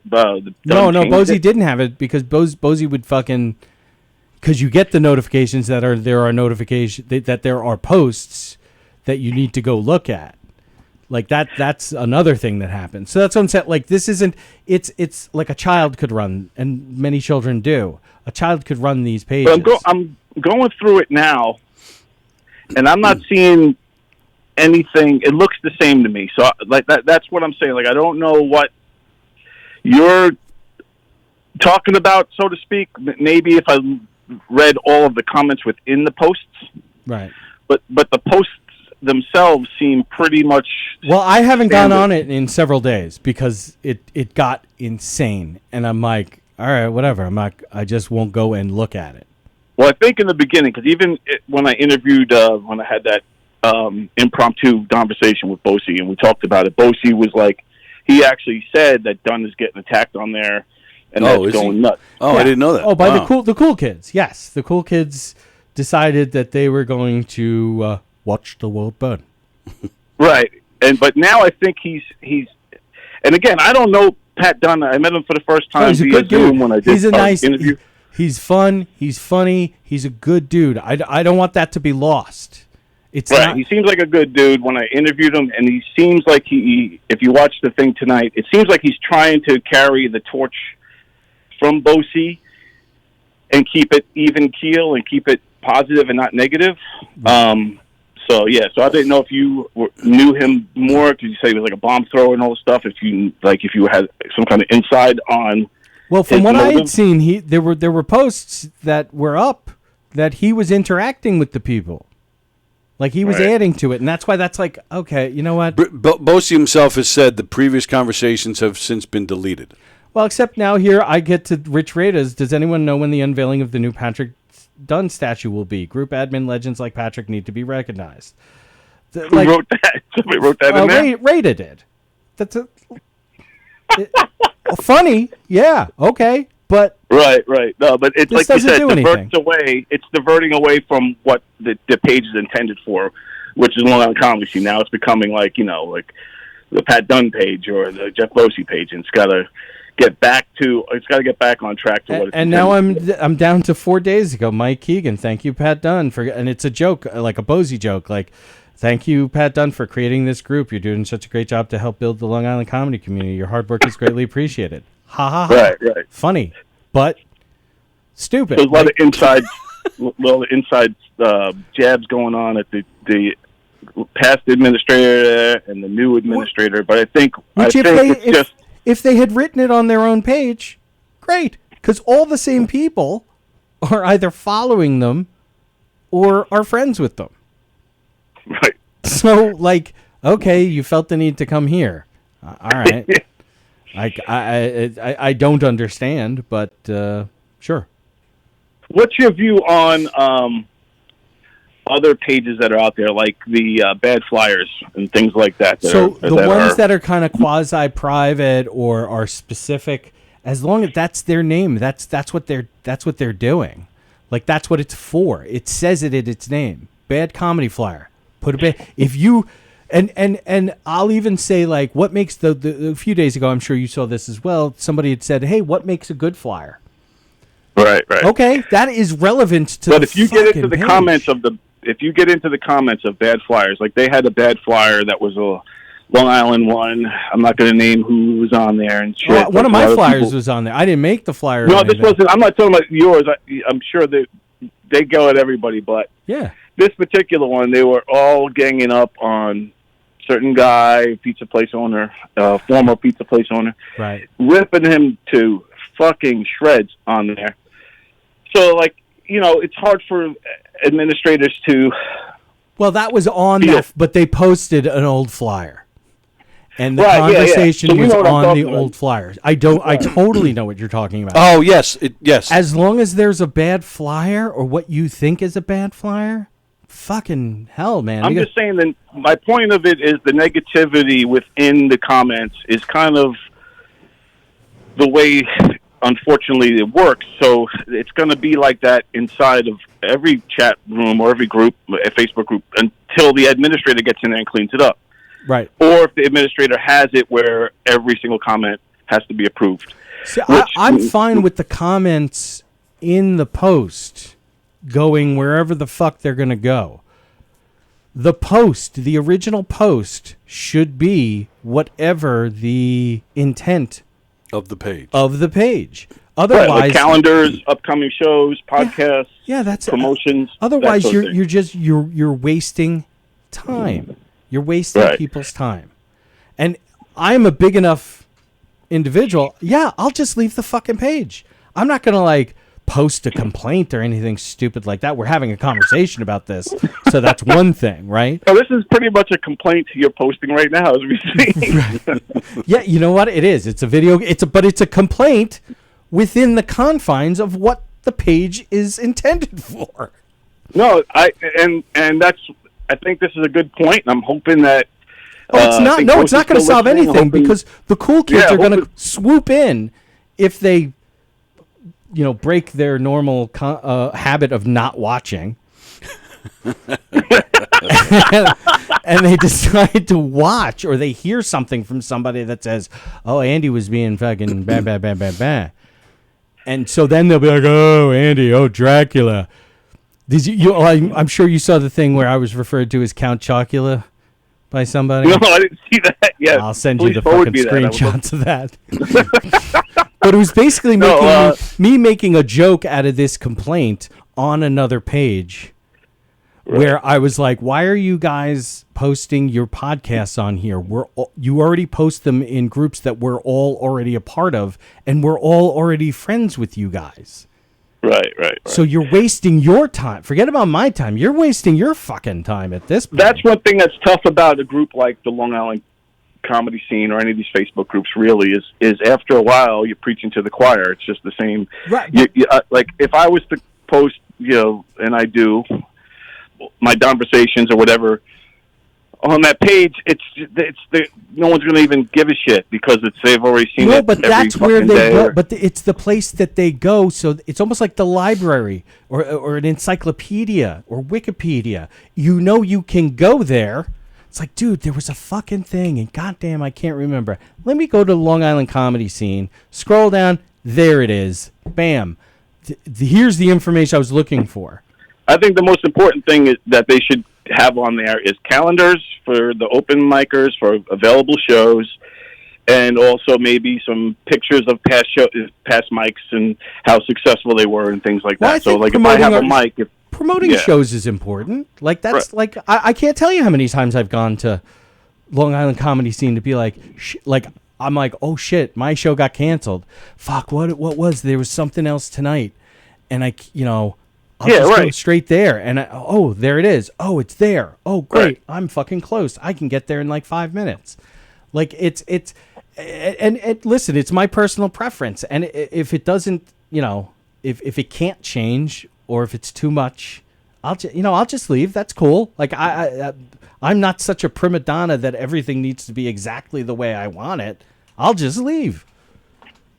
Well, and you can do whatever you want, but I don't think, for me, I wouldn't leave it. I would do what Tony said, just kind of scroll past it, look for certain things, just like I do with a million other Facebook. Well, like you said, I get the information is in other places. So now, if I was paying for it, I'd leave. Yeah, right. But yeah, no. I'm like, hey, fuck it, I'll just scroll fast and see what's going on. No, Bosy, I just checked. It's 1,100 followers. Me leaving doesn't mean anything. As it should. I don't count. Yes, I'm giving my opinion and I'm speaking it, and it'll be gone as soon as I fucking finish saying it, because nobody's fucking watching this. God damn it. You're going to be cutting people off on the drive home. You're going to be... No, I'm going to be fucking... It's going to be like post-sex for me. I'm like super relaxed. I'm like... Like a relief? You're going to get all out of your system? Go ahead. Cut in front of me. That's cool. This is hitting the punching bag for you right now? Yes. If hitting the punching bag is a euphemism for jerking off, yes. Completely. Totally true. Yes. I know you get at least one in at the bathroom and the governor's bathroom. One. It's hilarious. No, but no, this was interesting. I think it was Bosy started a whole domino effect with this. I just think. Well, see, the other thing that we were kind of talking to Bosy about is that he's just been taking shots, and not even from people that he even knows, particularly, right. And after a while, that's got. I mean, it is. They've been. There's studies that have been done that like we do react emotionally, as if the person is in front of us saying these things. Right. Well, for me, with the Bosy scenario, with the Long Island Comedy Scene Facebook page, he's been putting heart and soul in that thing for years. Yeah. And I don't think he ever got any appreciation for it. So I think that kind of started to wear on him. And then the disrespect and all that shit can only go so far. And then finally he just kind of cracked. And now it's like Clarence. It's like, look, if you never existed, Bosy, look what happens to your page. All right, Don Oddbody. So teacher told me every time a Donversations is posted, an angel gets its wings. Your teacher's right, Zuzo. Every time a Donversations is posted, a comedian goes on an open mic. Well, now I'm going to give my favorite Billy Geyer joke, which is every time a fat person swims naked, a manatee is born. It's magical. Magical. Bosy says he was never looking for the recognition. Exclamation point. But it wasn't about recognition. See, the thing is that one thing is recognition. The other thing is taking shots. And the thing is, recognition can make up for the taking shots. But if you're taking shots and you're not getting any of the recognition, it's not like you were looking for it, but it would have at least counterbalanced the fucking stupidity. And there's also a difference between recognition and appreciation. That's right. I think in this case, Bosy would just prefer. I don't think he would mind if you never got recognized or appreciation. He just wants the shots to stop. Right. Yeah. Just like it, like dude. Particularly, there's one person who just has an axe to grind with none of the people we've talked about yet in this conversation. Right. Yes. Correct. And it doesn't have anything to do with any of this. Right. Like, he could very well look at a poster of the producer he has a problem with, look up each of these people on Facebook, and contact them. Or like you said earlier, post on your own page. Post on your something. Well, if you're not friends with them, but reach out to them and go, hey, this is what I think about this person. It may or may not be true. You talk about the cool kids and all that and groupthink and, the mob. And that's what it is. People are only strong when they know they got the backing of their peers, and they don't have the courage to do it outside of that, right? Or to your face. Right. Yeah. So they only do it in the protection of their, when they know that everyone's going to agree with it. Oh, Bosy's the one that we're all allowed to pick on. Okay, it's like, oh, we're allowed to pick on, whatever it is. Well, and if they're challenged on it, they're just going to fucking. I'm joking. These are the people that hide behind comedy. Right. Like I said, mean people who think they're funny equal coasters comedians. And and I think that's the post you didn't want to read out loud. It's funny. I want to clarify, when I say coasters comedians, I mean tacky, unfunny piece of shit comedians. I respect your opinion, Don. And that's not for everybody that's performed there. No. It's only for a certain little group of people. Right, who proved themselves to being like their own cool, trying to be their own cool kids. Yes.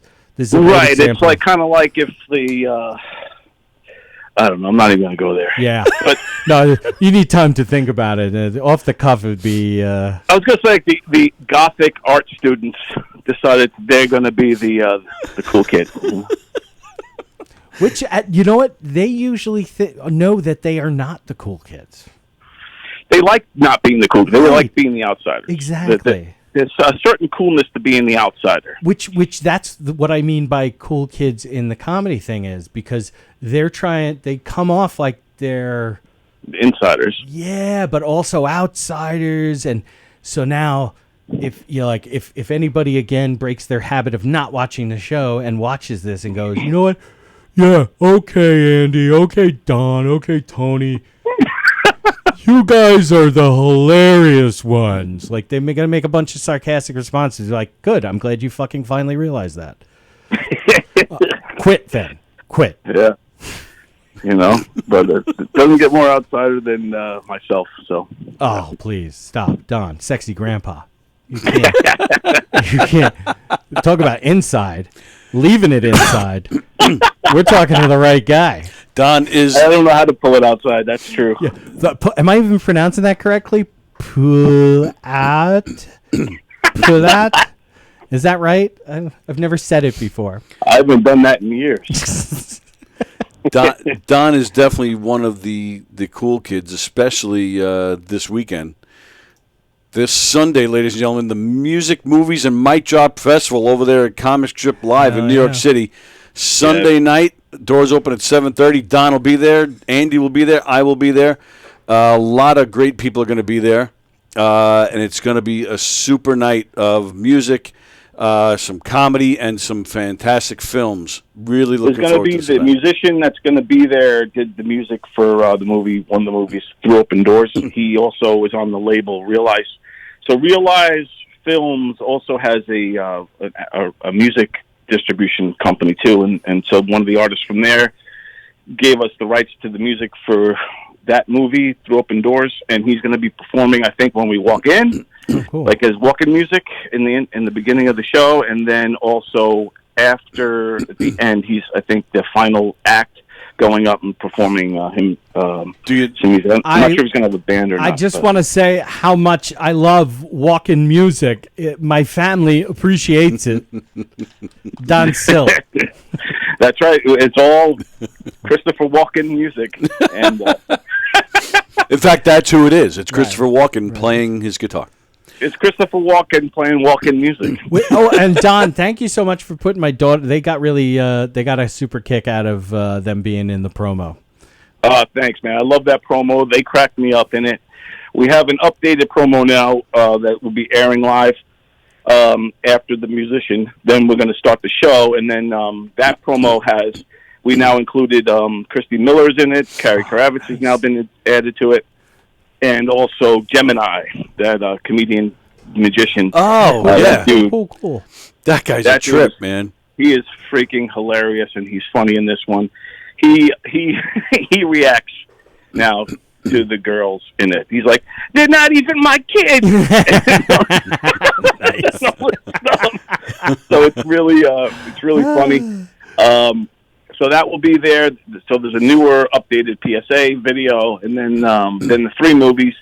Comic Sans is the one I've worked on all three, but Comic Sans is my baby, and that's the one that I'm most proud of.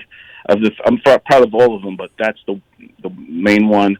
So I can't wait. It's an opportunity for anybody. It's open to the public. You can get your tickets at Eventbrite and look up the comic strip and get your tickets to go see the screening of Comic Sans while you can, because it's not we're not screening it too many times publicly. So this is one of the few. So be a good opportunity. It'll actually be my wife will actually be there, which is sweet, amazing. She'll probably think everything else was great except for my part. I love every scene in this movie, man, and the scene that we did is one of my favorites. I just love it. You pulled it off great, and yeah. I literally just read what. Well, I didn't really read it. I just repeated the lines that other people told me were written. But the way you did it, your essence, that little Plagainos, I think you must have at least pulled your pud. Well, I definitely didn't pull it out. Yeah, and and then you had a clear head, and you only did like 2.5 takes. Yeah. You had to rush to a. And I also had COVID, so we can be honest about that, can't we? Yes, you had the beginning stages of COVID. Stage of COVID. In a small little contained bathroom. Yeah, and I did not. I didn't spread it apparently. Well, I tested myself and it was negative, so it was like. Okay. Well, I also have natural immunity, so I didn't have to worry about it. That's what being a sexy grandpa will get you.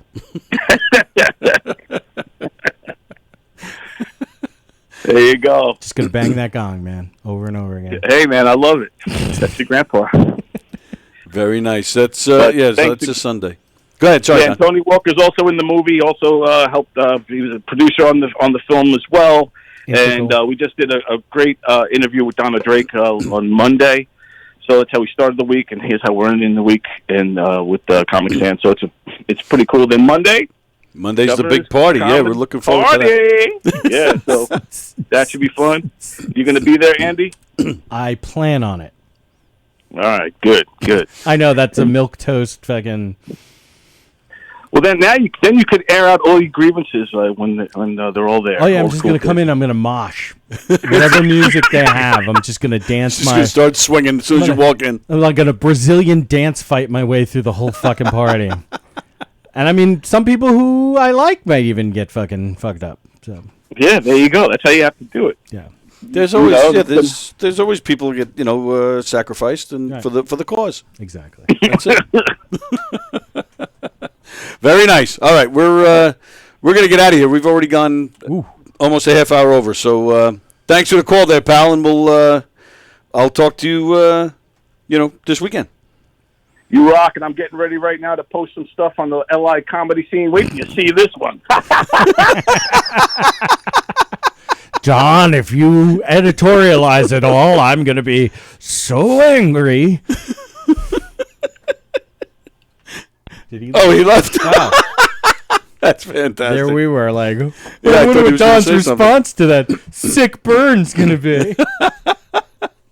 All right, before we go, really quick, hey, if you're around on January 28th and you want to have some fun and you want to donate to a good cause, the Nassau County PAL Special Needs Unit, we're having a game night, Family Feud, Jeopardy, Speed Trivia, Wheel of Fortune, and more. There's also going to be some Super Bowl boxes and whatnot. It's going to be in Massapequa, January 28th. All the proceeds going to the Nassau County PAL Special Needs Unit. It's a fun night. We did this last year. We're hoping to continue this annual event. So you can go to the website. It's all there on the fly. I've been posting it on YouTube, on Facebook and stuff. So even if you just want to donate something for, to put in a raffle basket, that would be appreciated too. So there you go. That's that. All right. We're going to play the comic strip promo. And I think that's it. Oh, govs.com this weekend. Don't forget, lots of great shows at Governor's at the clubs. You can see Joey Cola. You can see Sean Patton. You can see Rob White, Emily Santosis, Joe Winchell, Brian Paul, Chris Cassandro, Pat Dunn. Is Billy Geyer? I don't think so. I'm going to find out in about 15 minutes. But. John Butera, Joe Cravella, Dan LaRocco, Shari Poland, Tracy Locke, Terry McNeely, Roseanne Sorrentino, Tony Landolfi, and more. Those are just some of the names of the people playing one of the Governor's stages this weekend. Go to govs.com, make some reservations, check out the full schedule, and go to some fun shows. Hopefully we'll see you guys on Sunday at the Comic Strip Live. He'll be there. I'll be there. Don Sill will be there. Is Bosy going? We didn't ask him, did we? Oh, we didn't. Wow, I don't care. Sorry, Jeff. A lot of people from Comic Sans will be there. Looking forward to seeing the other films as well. Mark Riccadonna is doing a set. Richie Byrne is going to perform that night. Two amazing comedians. And they're both in one of those movies along with Christy Miller. What a discounted price yeah. to see all of this stuff. Absolutely.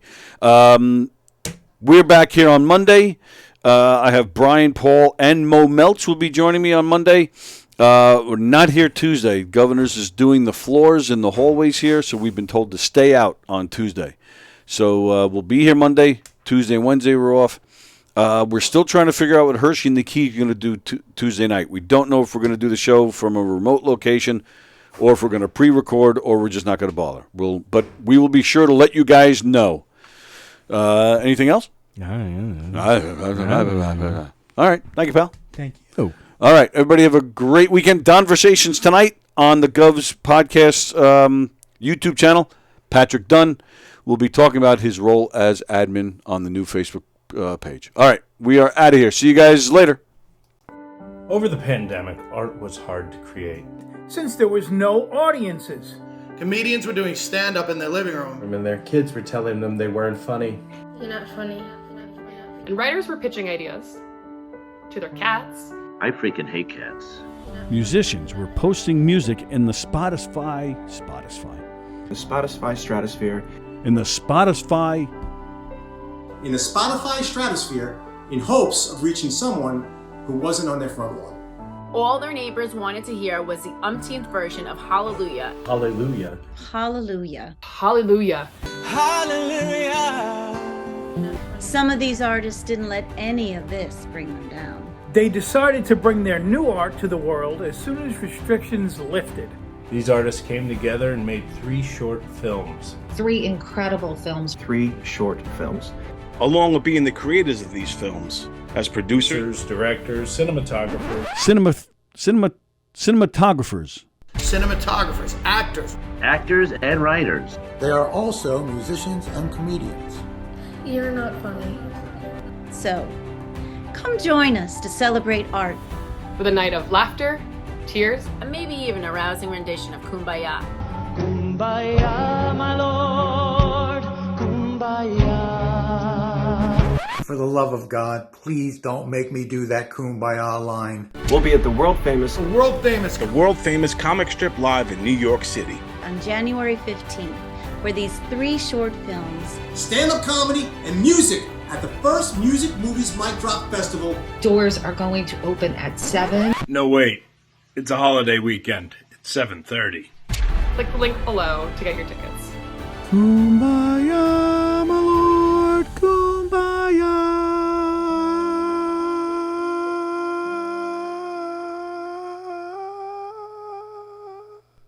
You're not funny.